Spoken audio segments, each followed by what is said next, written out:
let me tell you that the questions were devised by the executive committee. We did have input from some others, and we came up with that. I have the dread list of questions in my pocket on index cards right here. I will be the moderator. By lot, the candidates have chosen through cards where they're going to be sitting. And the first candidate is Karina Litzman. Next candidate is Kezia Tunnel, followed by Heerak Kim, Jeff Jordan, and Monica Carpio. And I'm glad you all were able to come tonight, and we really appreciate you being here.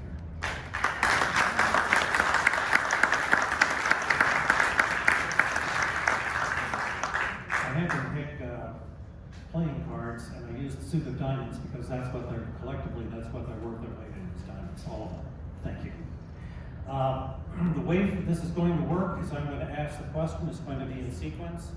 Going from number one candidate, the same candidates are going to be, all the candidates are going to answer the same question, although you have the right to pass. If there's a question you do not want to answer for some reason, that's your prerogative, and you can say pass, and we'll just pass the mic along to the next candidate.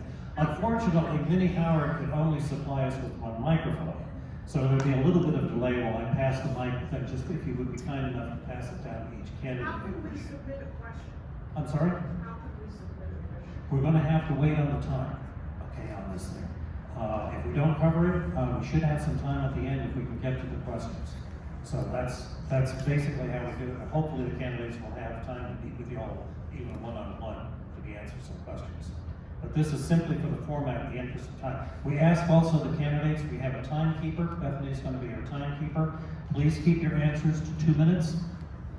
She will give you a 1-minute warning and a 30-second warning, and then when she waves it, that's just about the time I'm going to cut in, okay? Again, the reason being is we do have a number of questions, and if without any further ado, let's get going. Question number 1. What are your thoughts regarding both the leaking of a draft U.S. Supreme Court decision in the last few days and its reported content on allegedly overturning Roe versus Wade? Great, thank you so much. So I am pro-life, period, hard stop, if that was ever a question. But honestly, the focus at the moment is the SCOTUS has not officially issued an opinion or a ruling, and the draft opinion that has been leaked is unprecedented and a clear threat to the Supreme Court's independence, and the FBI should be investigating this matter. This was clearly done in a political effort to obstruct the court's decision on a pending case and bully and intimidate the justices. Legal scholars have said that the stunning leak should have never happened in the first place. This lawless action should be investigated and the leakers should be punished. That being said, while we await the official ruling, I will continue to stand for the sanctity of life, speak up for the unborn, and help vulnerable mothers in any capacity that I can.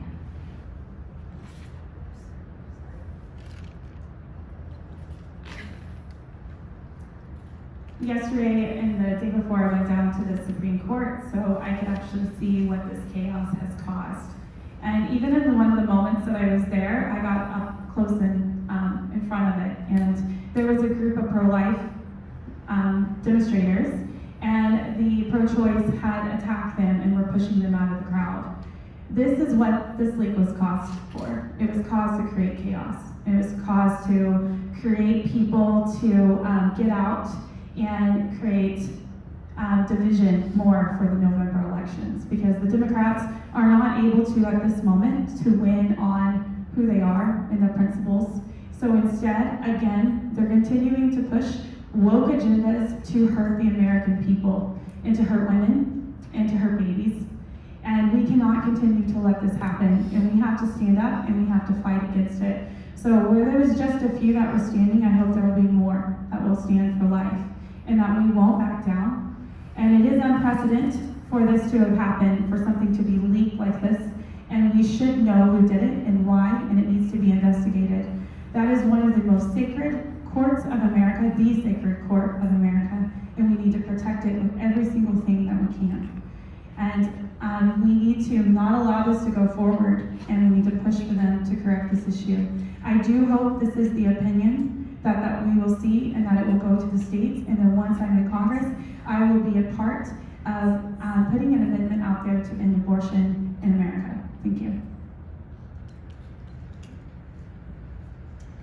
As you know, I'm a nurse, and one of the things that we nurses do is to protect your health information. There's information about yourself that you don't want others to know, and so we protect your information.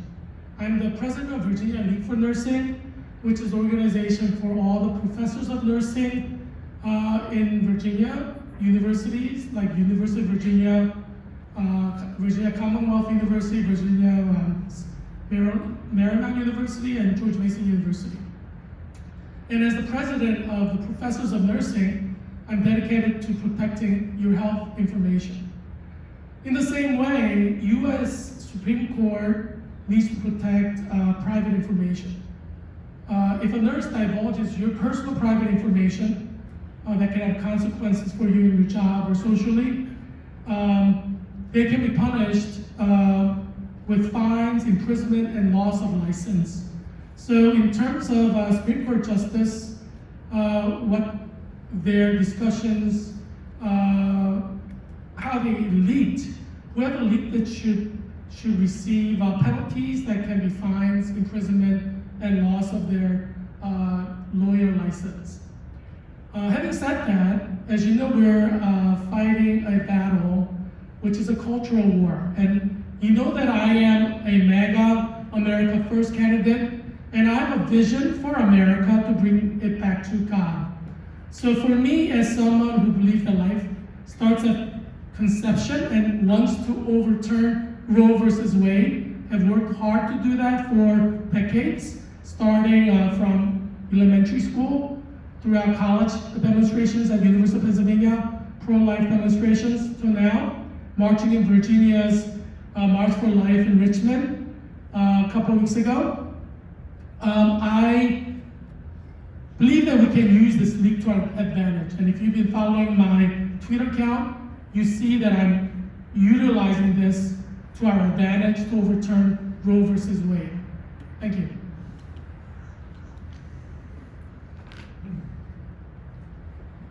Transparency is the oxygen of trust. I do not have confidence in the transparency of the investigation that will ensue because they have not allowed the FBI to come in and do it. Now, the court is allowed to have anybody do the investigation, but they don't have the same authorities as the FBI. So in the end, I have some reservations about the quality of the investigation that is either ongoing or will commence shortly. With regards to life, I am pro-life. Life is the first inalienable right in the Constitution. It is not for the government to say that it's okay to take a life.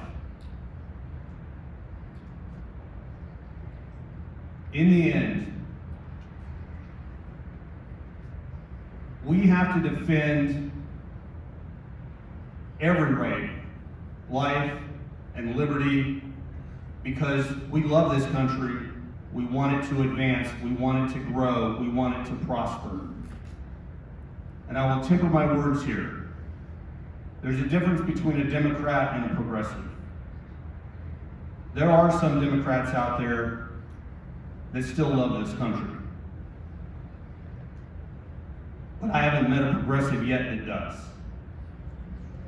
They are bent on destroying the institutions, both government and non-government. Erase the history, tear down the institutions, make people dependent upon government. That's their end state, that's their goal. We have to defend that. Thank you. Yes, I believe that this should be investigated. I am also pro-life. I believe that life starts at conception, and yes, the leak has to be investigated by the FBI as promptly as possible. I think that even though most abortions in the world happen during the first trimester, and I have 2 daughters that are almost teenagers, we need more women in government because this is a topic that affects mostly women. And that is why we need more women in Congress. I think that life is precious and young women need counseling. A lot of the women who get pregnant without planning, that is because they don't have a support network. So we need more counseling in church groups. We need to fund nonprofits that give counseling to young women so that they can make the right choice. They can know more about adoption possibilities. So this is what we have to do. We need to provide young women, especially in poor areas, with more counseling. Thank you.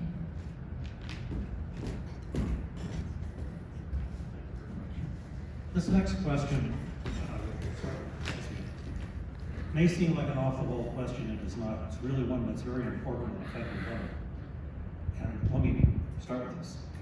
We tend to think of the United States as a continental power, but in reality, we are a maritime power, both in commerce, that is through chain of supply, among other things, and force projection. What policies would you which policies would you support with respect to the following 3 items? A, U.S. ports being managed by foreign entities. Currently, approximately 30% of our ports are managed by foreign entities, including the Chinese, and 80% of the Port of Los Angeles is managed by foreign entities. B, providing incentives for American ships to be registered and sail under the American flag. Currently, most sail under Liberian or Panamanian registry. And C, the maintenance of United States naval supremacy, especially in the Western Pacific, the Indian Ocean, and those areas being threatened currently in the South China Sea, with implications for the Philippines, Taiwan, as well as the new military arrangement that China has with the Solomon Islands, which is on the lifeline of the trade lines between the United States and Australia. I'll be happy to repeat any elements of that long-winded question. On C, can you repeat the third? On the third, certainly. Sorry. The third part is with respect, policies with respect to the maintenance of U.S. naval supremacy, basically worldwide.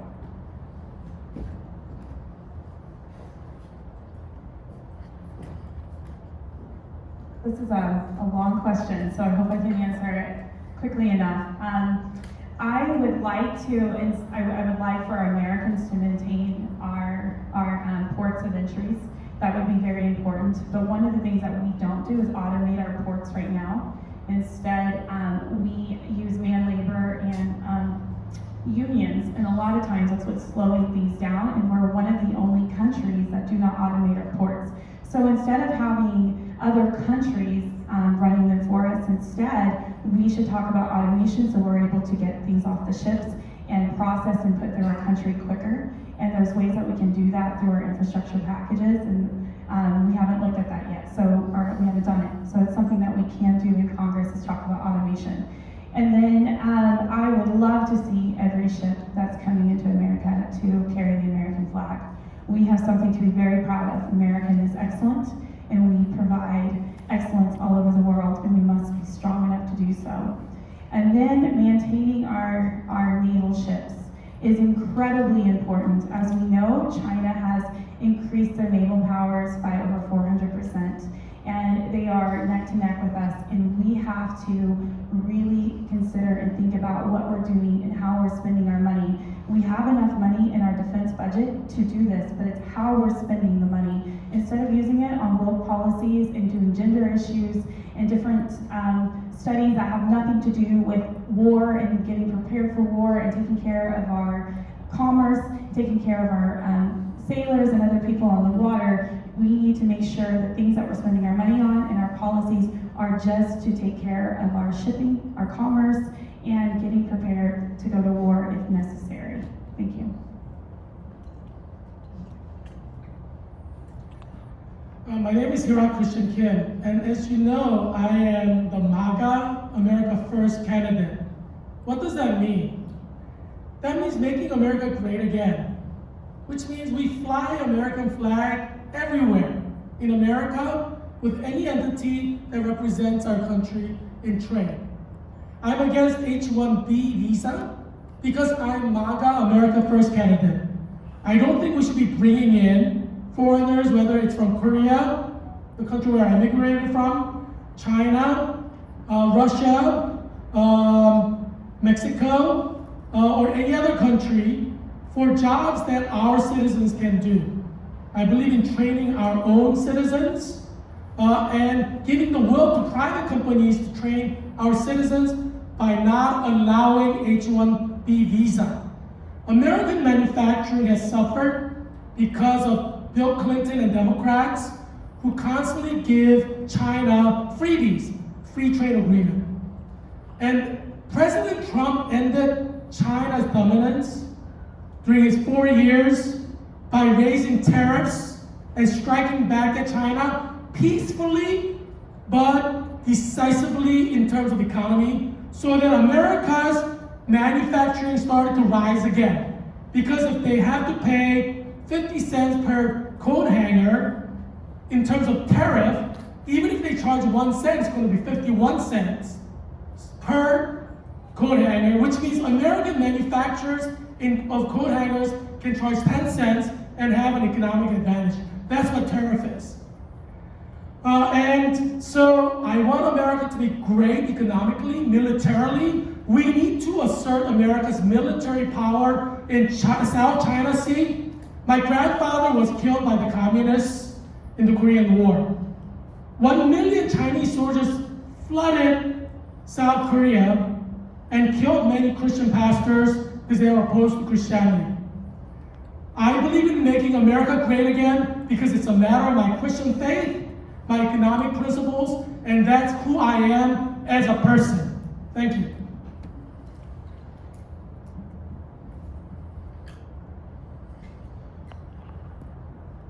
So long, complicated issues packed into 2 minutes. U.S. ports that's part of the supply chain system. As a national defense priority, we need to ensure that the entire supply chain that is critical, whether it's to force projection, force protection, or any other component of our national power, whether that be diplomatic, information, military, or economic, that we look at those, and if we don't make it prohibitive to foreign ownership and investment, we certainly have to limit it and make smart decisions so that we aren't caught short. Because for every soldier or airman or sailor that we put in harm's way downrange, there are 4 in the logistics line to support that 1 soldier. So anytime you see 100,000 troops going overseas, there's 400,000 personnel, a mixture of civilians and contractors and military personnel supporting those 100,000. So supply chain is critical. That's how we win. That's how we target things. Secondly, incentives to register ships in the U.S. Well, why do companies register elsewhere? Comes down to the bottom line, costs and fees and taxes. So let's look at lowering costs and fees and taxes. U.S. naval supremacy and protecting that. Yes, we are a maritime power. That's how we win. That's how we provide humanitarian aid, because aircraft carriers have the capacity for fresh water and logistics and airlift support to provide humanitarian relief around the world. So it's not just about going to war, it's about helping those in need. Yes, I think that we should up the spending, the budget of the U.S. Air Force, to be able to, and the space program, so that we're able to strike down any naval, forces from the air. I believe that we also have to keep a strong Navy budget, because a lot of the ships are made here in Virginia and they're used as aircraft carriers. I think that some of the money for this increase in the U.S. Air Force budget should come from USAID. I think that budget should be reduced, because we spent too much money. We spent too much money helping other countries, which should probably start fixing their own problems. We have our own problems here. Look out on the street, you see homeless people every day. You didn't see that 30 years ago. We have our own problems here, and we have to spend money on ourselves first. So I think the USAID budget should be cut and used for the Department of Defense. We have to have a strong military presence to keep world peace. And I think that we need a strong fleet on our western coast, because China cannot be intimidating us with their increased naval powers. They started this pandemic, unfortunately, that's just the truth. And they caused chaos in the world for 2 years. So we need to be able to monitor China closely. Thanks.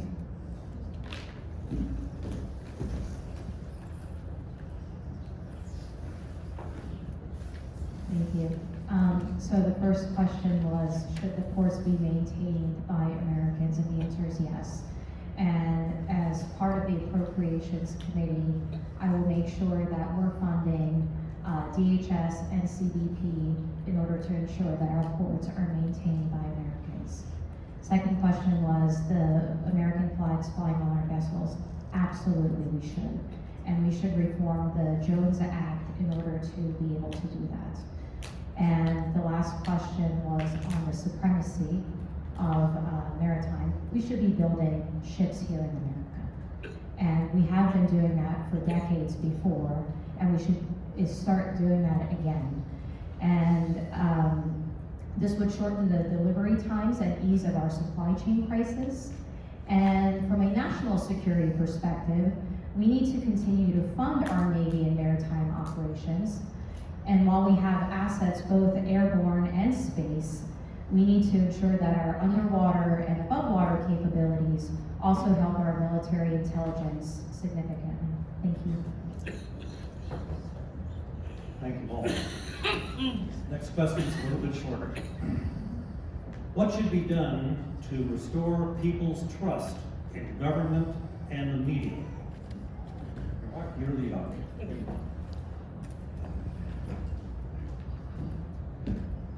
My name is Heerak, and as you know, I'm MAGA First, America First candidate, and I believe that we are plagued by fake news. CNN, MSNBC, ABC, these represent fake news. If you turn them on for 2-3 minutes, you see that they're apologists, propagandists for Joe Biden, Democrats, and liberals. They add 95% commentary and 5% pseudo-facts. To gain the confidence of the American people, we need to bring transparency to liberals and the way they are destroying America. I believe that media such as OANN, Newsmax, Fox News is helping in that regard. We need to create more media that report objectively on what's going on and criticize the existing government and what it's doing. And many citizens have started their own media companies as a family business, and I think that is the greatest thing that's happening, because these are grassroots media, the way that America's news paper started. So I believe that we're going in a positive direction thanks to President Donald J. Trump, who is fueling the quest for truth. That is the way to gain confidence back. By voting in MAGA American candidates like me to US Congress, like in Virginia's 8th District, and for us to force ahead a truth quest, and that becomes a national movement, and American citizens can say, yes, now we can have confidence in the United States of America again, because there's transparency and there's truth seeking. Thank you.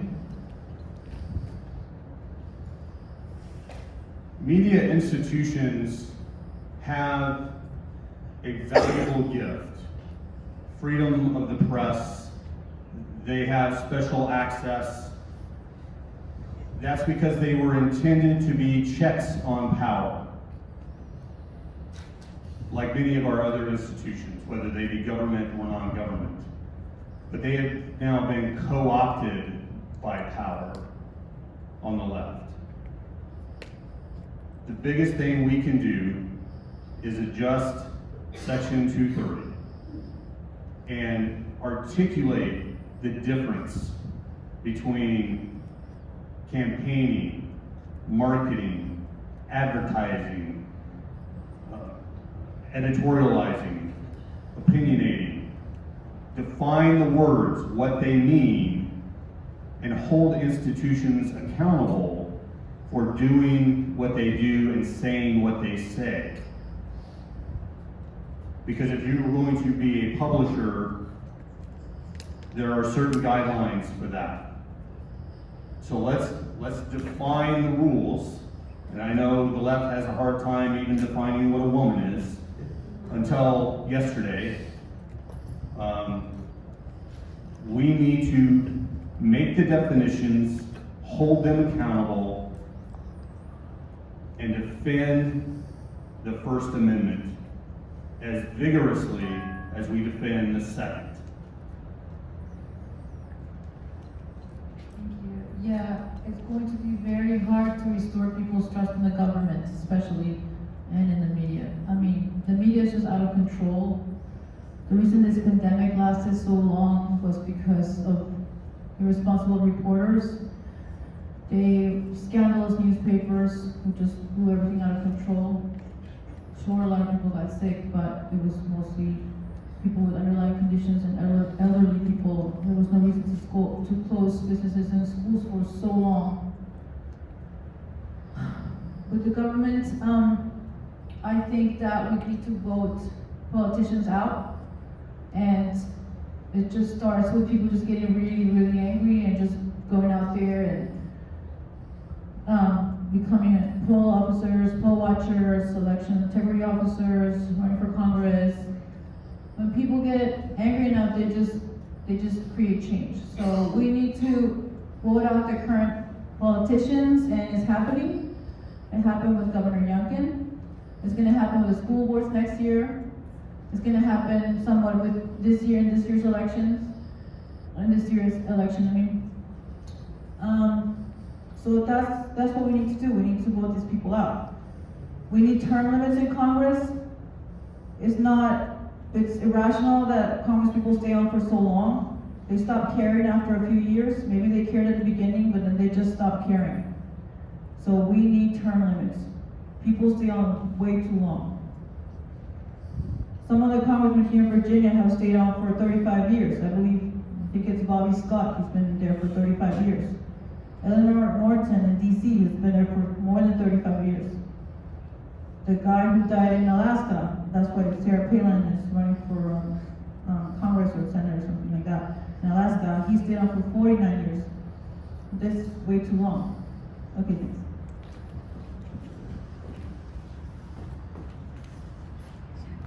Thank you. Thank you.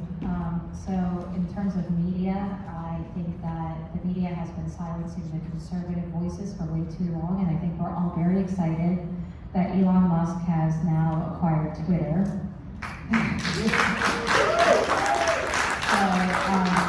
So hopefully the conservative voices are now more pronounced.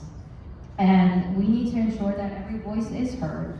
And to Jeff's point on Section 230, that was something that was invoked in 1996 and should be reformed to ensure that we have the content creators on each of these platforms have an equal opportunity and a voice regardless of what their views are. And so personally, growing up in the Soviet Union, I never trusted government. So that's just my own thing, but we've seen this in the last 2 years with COVID and what the government has been pushing out in terms of propaganda. And so Fauci should be jailed. We all know that.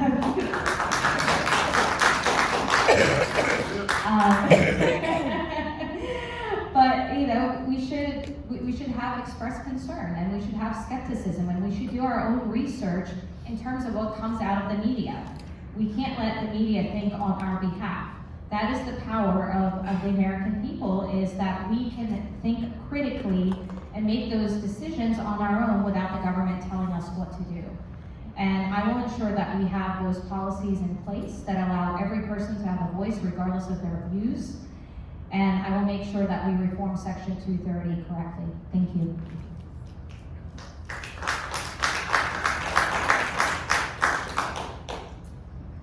Government trust only comes when we have the ability to actually know the truth. And so we need to demand accountability from our representation and to be able to present the facts. A lot of times they say they hide things from us because it can cause panic or cause chaos in our nation, but instead I believe Americans are strong enough and can think on their own to be able to make their own decisions. I always stand for the First Amendment. One of the things, if you remember earlier, I was born in the 80s, but I can even remember in the early 2000s, we've had reporters fired for telling false news on ABC News. We used to have a time where if they said something wrong or incorrect, they were held accountable. But now we have entertainers running our media versus reporters. And so, like my other colleagues have said, we do need to reform Section 230. We do need to know who are our entertainers and who are our reporters. Because we don't want to silence any voices. We don't want to silence conservative voices or even liberal voices. We're all necessary because we're all Americans, and that is our right.